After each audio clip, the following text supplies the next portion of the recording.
titular de la unidad fiscal AMIA, es decir, el fiscal de la causa AMIA, Sebastián Basso. Doctor Basso, Cristina lo saluda, ¿cómo le va? ¿Qué tal? Buenas tardes, Cristina.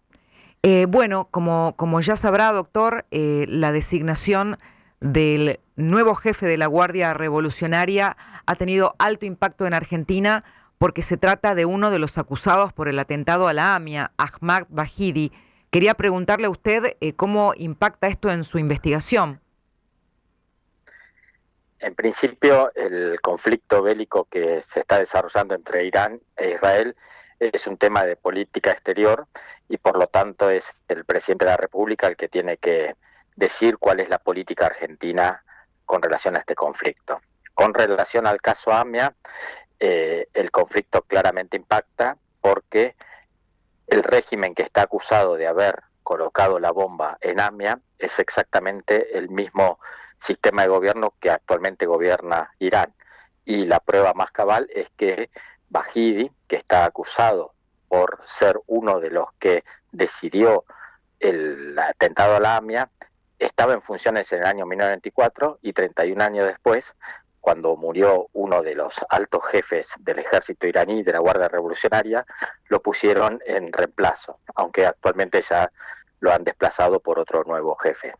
Es interesante, yo decía hace un ratito, aterrador ver cómo la impunidad hace que el pasado no se termine.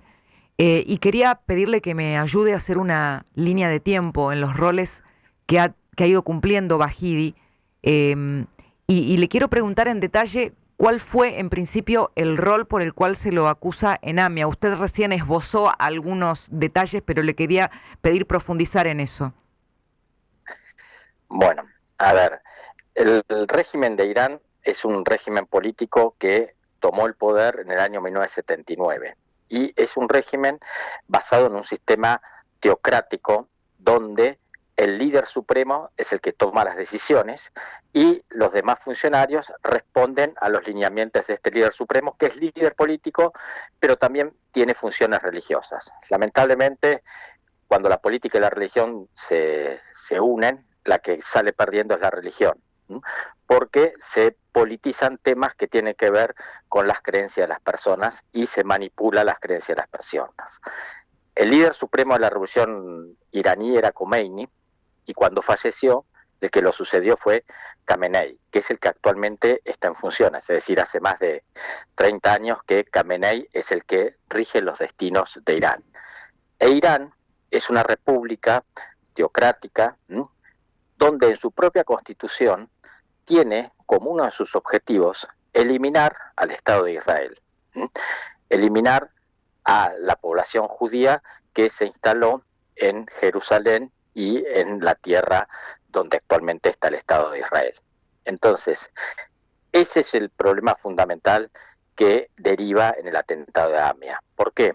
Porque AMIA es una, un edificio donde funcionaban y actualmente funcionan un montón de entidades judías. Y fue ese odio a los judíos el que llevó a hacer el atentado a la AMIA. Es Khamenei el que decidió esto. ¿Cómo lo decidió? Bueno, a través de todos los funcionarios que tienen que ver con la inteligencia y la política exterior. Irán, como régimen revolucionario, aparte de las Fuerzas Armadas comunes, tienen Fuerzas Armadas revolucionarias. El Ejército del Pueblo, los Pasdaran, son nombres que se le dan a estas Fuerzas Armadas que trabajan también en el exterior y que son leales al régimen. En el exterior, la única manera de hacer conflictos bélicos sin llamar la atención es hacer terrorismo. Lo que pasó en AMIA fue un atentado terrorista, decidido por esa cúpula. ¿Cómo se decidió? Bueno, en la misma constitución y en las mismas noticias de Irán se dice que cuando se toma una decisión de alto vuelo a nivel internacional, siempre va a ser el líder supremo el que tiene la última palabra. Pero para eso tiene un comité de gente que lo asesora, que son los altos cargos de la inteligencia y de los ámbitos de la Cancillería iraní y del régimen del ejército revolucionario, los Pasdaran, y una fuerza especial que se llamaban Al-Quds. Bahidi era uno de los altos jefes de estos cuerpos al momento de decidirse el atentado. También existen otras personas que todavía están vivas, que fueron parte de ese comité ejecutivo que junto con Khamenei decidió el atentado a la AMIA. En el exterior, Irán no trabajaba únicamente con agentes suyos, también utilizaba grupos que son totalmente afines a ellos y creados por ellos. En el caso nuestro, el grupo que usaron es un grupo libanés que se llama Hezbollah, que fue el que realizó materialmente el atentado acá en Argentina. Lo escucho en silencio, doctor Basso,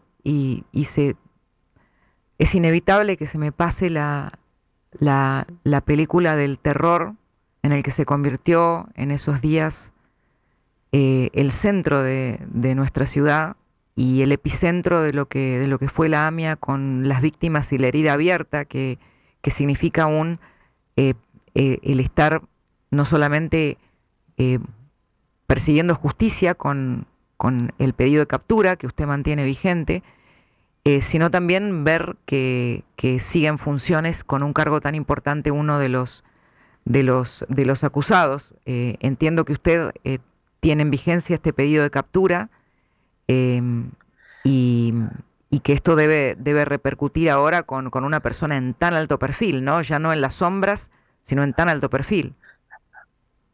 Sí, el régimen iraní es público, es decir, todos los que decidieron el atentado a la AMIA son altos funcionarios que tienen una trascendencia pública y que salen en las noticias en Irán. La captura internacional tiene el efecto de que si esas personas van a un territorio donde la justicia colabora con la Argentina, seguramente esas personas serían detenidas y traídas acá a Buenos Aires para que sean juzgadas de acuerdo a las leyes argentinas. Lamentablemente, en estos 30 años eso no pasó y por lo tanto es que el Congreso de la República a principios de este año sancionó lo que se llama el juicio en ausencia, Ujú. que es un modo de juzgar a estas personas sin que estar presentes. Eso es lo que pidió la Fiscalía en abril de este año al juez Rafecas, y el juez Rafecas está en condiciones ya de decidir. Estamos esperando que el juez Rafecas decida si hace lugar o no al pedido de la Fiscalía, apoyados por algunas querellas, de que se aplique el juicio en ausencia para el caso AMIA. Sí, entiendo que eso no debería tardar tampoco.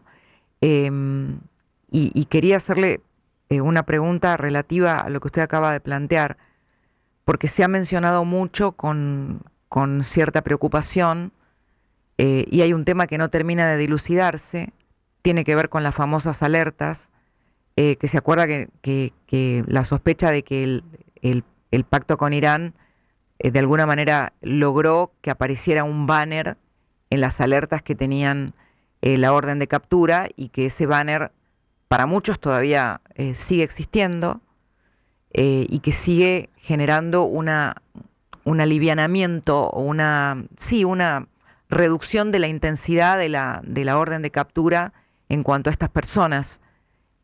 ¿Usted tiene presente o tiene, digamos, actualizada la situación de ese banner, si existe o no?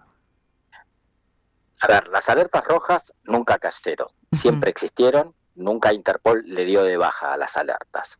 El tema del memorándum es que acá en Argentina fue declarado inconstitucional, por lo tanto no tiene validez. Sí. Pero también es cierto que en las alertas rojas figura la firma de ese memorándum, lo cual podría quizás contaminar la decisión de un juez de otro país a la hora de evaluar si Argentina tiene un real interés o no en la detención de ¿Y esas ese personas. banner sigue Pero existiendo, sí, doctor? eso va a seguir vigente en la medida que Irán lo logró colocar en las alertas rojas. Es terrible eso, Irán, es terrible. por eso hay un juicio abierto que tendrá que decidirse en un juicio penal cuando hagan el juicio oral respecto a la posibilidad o no de que ese memorándum haya sido delito o no por parte Claro. de los funcionarios que tomaron la decisión. Y ahí volvemos a Bahidi, porque Bahidi era ministro de Defensa en Irán cuando se firmó el pacto con Irán. Casi que lo firmó Como les para dije, él. El régimen de Irán es el mismo siempre. Ujú. Es decir, Sí. las personas siguen siendo las mismas porque es un sistema teocrático donde hay una autocracia, es decir, Khamenei y las personas que lo manejan a todo el régimen iraní son las mismas siempre, van cambiando en muy pocas ocasiones por una cuestión de edad o porque fallecen, etcétera. Pero es el mismo régimen, no hay una democracia como nosotros concebimos en Occidente, ahí en Irán. Entonces, esas personas van a seguir siendo las mismas y mientras ese régimen esté vigente, pues va a seguir todo igual. Habrá ¿Cree que que, ver esta sí, guerra cómo repercute en ese régimen. cree que altere los tiempos del juicio en ausencia, el conflicto bélico? ¿Teme que eso pueda pasar? Yo espero que no, porque yo creo que la justicia argentina es independiente y por lo tanto no va a mirar los tiempos de las guerras exteriores, sino que va a mirar los tiempos de la República Argentina. La Fiscalía está presta para hacer un juicio en ausencia cuando los jueces así lo dispongan. Estamos esperando que los jueces decidan. Nosotros no nos manejamos por los temas exteriores, sino por las pruebas que tenemos acá y de acuerdo a las leyes argentinas.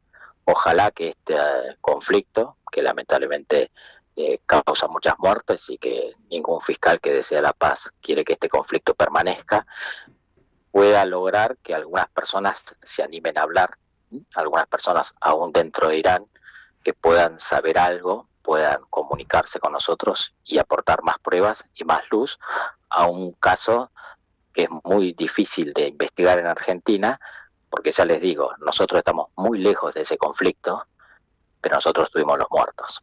Nosotros recibimos las bombas y los muertos de un conflicto que está muy lejos de nuestro país y la Doctor, prueba ¿sigue está abierta lejos del país. la posibilidad de incorporar testimonios eventualmente que de gente que desde adentro de Irán quiera aportar información? Sí, sí, sí, sí. Siempre está abierta la posibilidad. Siempre la Fiscalía está buscando nuevas pruebas, nuevas evidencias y obviamente testigos y luces que nos puedan iluminar más. Ujú. Seguimos. Esta apertura del juicio en ausencia hizo que algunas personas también se acercaran de manera remota con la Fiscalía y bueno, estamos avanzando en ese sentido. Obviamente eso es reservado, el resultado del avance.